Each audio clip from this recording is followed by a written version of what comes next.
হাদি সাহারা রুষার বালুতে আবে জামজাম পানি, হাদি আজাদির হাসান হোসেন জান্নাতি ফুলদানি, হাদি ইতিহাস পাখিয়া বাবিল মুসার হাতের লাঠি, হাদি ওমরের অর্ধজাহান মোড়ানো শীতল পাটি, হাদি গোলাপের মাতাল গন্ধ খোলাফায়ে রাশেদার, হাদি উত্তাল সাগর জোয়ার আল্লাহু আকবার।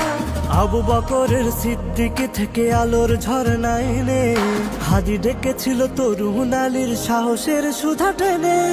হাদি আমার পর্দা সরাই নতুন ভোরের রবি, হাদি জুলাইয়ের অগ্রনায়ক বিদ্রোহী বিপ্লবী।